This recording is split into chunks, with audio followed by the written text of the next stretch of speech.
Hi friends, മാധുര്യം കിച്ചൻസിൻ്റെ ഒരു പുതിയ വീഡിയോയിലേക്ക് എല്ലാവർക്കും സ്വാഗതം. ഇന്ന് നമ്മളിവിടെ ഉണ്ടാക്കാൻ പോകുന്ന സ്പൈസിയായ ഒരു റെസിപ്പിയാണ്. അത് ഒരു ബട്ടറും ഉപയോഗിച്ചാണ് നമ്മൾ ഉണ്ടാക്കാൻ പോകുന്നത് കേട്ടോ. വരും, അതെങ്ങനെ ഉണ്ടാക്കാൻ നോക്കാം.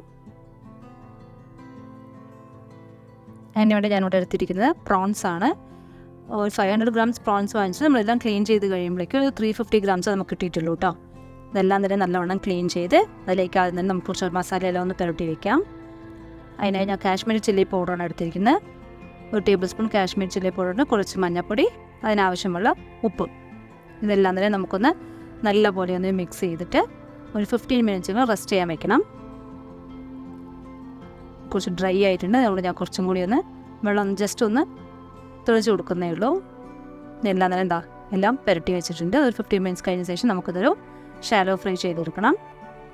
ഈ ചാനൽ ആദ്യമായി കാണുന്നത് ലൈക്ക് ചെയ്ത് ഷെയർ ചെയ്ത് സബ്സ്ക്രൈബ് ചെയ്ത് സപ്പോർട്ട് ചെയ്യണേ. ഇത് നമ്മുടെ മസാലയൊക്കെ നല്ലപോലെ സെറ്റായിട്ടുണ്ട്. ഇനി നമുക്കിത് ഷാലോ ഫ്രൈ ചെയ്യുന്നതിന് മുന്നേ തന്നെ കുറച്ച് ലെമൺ ജ്യൂസ് അതിലേക്ക് ആഡ് ചെയ്ത് മിക്സ് ചെയ്ത് കൊടുക്കാം. എന്താ നോക്കൂ, ഇപ്പോൾ നല്ല ജ്യൂസി ആയിട്ടുണ്ട്. ഇനി നമുക്ക് നല്ലപോലെ ഒന്ന് ഷാലോ ഫ്രൈ ചെയ്യാം. ഇതിന് ഞാൻ ഓയിലല്ല യൂസ് ചെയ്യുന്നത്, ബട്ടറാണ് യൂസ് ചെയ്യുന്നത് കേട്ടോ. ഈ റെസിപ്പിക്ക് ഫുൾ ആൻഡ് ഫുൾ നമ്മൾ ബട്ടറാണ് യൂസ് ചെയ്യുന്നത്. ഇതാ നമ്മളിട്ട് ബട്ടറിലേക്ക് നമ്മൾ എടുത്ത് വെച്ചിരിക്കുന്ന പ്രോൺസ് എല്ലാം തന്നെ ഫ്രൈ ചെയ്യാൻ ഇട്ട് കൊടുക്കാം. നിങ്ങൾ എത്രയാണോ പ്രോൺസ് എടുക്കുന്നത് അതിനനുസരിച്ചുള്ള ബട്ടർ കൂട്ടി കൊടുക്കണേ. ഇതാ ഇപ്പോൾ നമ്മൾ എടുത്ത് വെച്ചിരിക്കുന്ന എല്ലാ പ്രോൺസും ഞാനിതാ ഫ്രൈ ചെയ്യാൻ വേണ്ടിയിട്ട് ഇട്ട് കൊടുത്തിട്ടുണ്ട്. ഇതൊരു 10 to 10 മിനിറ്റ്സ് അത്ര മതിയാകും. എന്നിട്ട് എല്ലാം തന്നെ മറിച്ചിട്ട് കൊടുത്ത് ഒന്നുകൂടി ഒന്ന് ഫ്രൈ ചെയ്തെടുക്കാം. ഇത് ഓവർ കുക്കാകാതെ ശ്രദ്ധിക്കണം. ഇതാ നമ്മുടെ പ്രോൺസ് എല്ലാം അവിടെ റെഡി ആയിട്ടുണ്ട്. ഇത് നമ്മൾക്ക് ഒരു പാത്രത്തിലേക്ക് മാറ്റി വയ്ക്കാം. ഇനി നമുക്കതിനൊക്കെ ഒരു സോസ് തയ്യാറാക്കാനുണ്ട്, അതുണ്ടാക്കിയെടുക്കാം. അതിന് നമ്മുടെ ബട്ടർ തന്നെ ആഡ് ചെയ്യുന്നത്. ഒരു 20 ഗ്രാംസ് ബട്ടർ ഞാൻ ഇതിലേക്ക് ആഡ് ചെയ്ത് കൊടുക്കുന്നുണ്ട്. അതിലാദ്യം തന്നെ കുറച്ച് ജീരകപ്പൊടിയാണ് ആഡ് ചെയ്യുന്നത്. ഇത് വറുത്ത് പൊടിച്ച് വെച്ച ജീരകപ്പൊടിയാണ്. ഇതിൻ്റെ അളവെല്ലാം ഞാൻ സ്ക്രീനിലും ഡിസ്ക്രിപ്ഷനിലും ഡീറ്റെയിൽ ആയി കൊടുത്തിട്ടുണ്ട്, നോക്കണേ. അടുത്ത ഒരു ടേബിൾ സ്പൂൺ ഇഞ്ചിയും വെളുത്തുള്ളിയും ഞാൻ ഗ്രേറ്റ് ചെയ്ത് വളരെ ഒരു ചെറിയൊരു പീസ് ഇഞ്ചി എടുത്തിട്ടുള്ളൂ, 1 ഇഞ്ച് വലുപ്പത്തിലുള്ള.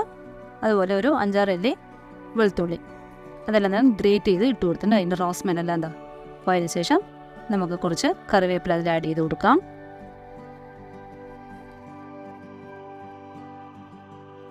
ഇനി നമുക്ക് ഈ മസാലയ്ക്ക് വേണ്ട സ്പൈസിക്ക് വേണ്ടിയിട്ടുള്ള മുളക് പൊടി ഞാൻ ഇട്ടിട്ടുണ്ട്. അതും കാശ്മീരി ചില്ലി പൗഡർ തന്നെയാണ്. കുറച്ച് പെപ്പർ പൗഡറും മഞ്ഞൾപ്പൊടി എല്ലാം തന്നെ നല്ലപോലെ ഒന്ന് ഫ്രൈ ചെയ്ത് കൊടുക്കാം. ഇത് കുറച്ചും കൂടി ബട്ടറിൻ്റെ ഒരു ആവശ്യം വരുന്നതുകൊണ്ട് ഞാൻ നടുവിൽ അത് ആഡ് ചെയ്ത് കൊടുത്തിട്ടുണ്ട് കേട്ടോ. ഇതിൽ ബട്ടർ ഉണ്ടെങ്കിലാണ് നല്ല ടേസ്റ്റി ആയിട്ടുണ്ടാവുള്ളൂ. ഇനി ഈ ഗ്രേവി തിക്കാവാൻ വേണ്ടിയിട്ട് കുറച്ച് ഒരു 1 ടേബിൾ സ്പൂൺ കോൺഫ്ലവർ ഒന്ന് വെള്ളത്തിൽ മിക്സ് ചെയ്ത് നല്ലപോലെ നമുക്കൊന്ന് മിക്സ് ചെയ്ത് കൊടുക്കാം. ഇനി നമ്മൾ ഫ്രൈ ചെയ്ത് വെച്ചിട്ടുള്ള എല്ലാ പ്രോൺസും തന്നെ ഞാൻ അതിലിട്ട് മിക്സ് ചെയ്തിട്ടുണ്ട്. അതിലേക്ക് കുറച്ചും കൂടി ലെമൺ ജ്യൂസ് പിഴിഞ്ഞ് കൊടുത്തിട്ടുണ്ട്. ടേസ്റ്റിന് വേണ്ടി കുറച്ച് മല്ലിയില. ഇനി ഇതെല്ലാം തന്നെ ഒന്ന് മിക്സ് ചെയ്ത് നമുക്കൊരു 10 to 15 മിനിറ്റ്സ് വെറും സിമ്മിൽ തന്നെ വെക്കണേ. വെച്ച് നല്ലപോലെ നമുക്ക് ആ ജ്യൂസ് എല്ലാം ഇറങ്ങുന്നതായിരിക്കും നമുക്കൊന്ന് സിമ്മിൽ വെച്ച് എടുക്കാം. ഇത് നല്ല ടേസ്റ്റി ആയിട്ടുള്ള ഒരു റെസിപ്പിയാണ്.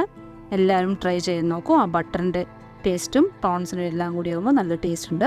ഈ ചാനൽ ആദ്യമായി കാണുന്നത് സബ്സ്ക്രൈബ് ചെയ്ത് സപ്പോർട്ട് ചെയ്യണേ. Thanks for watching.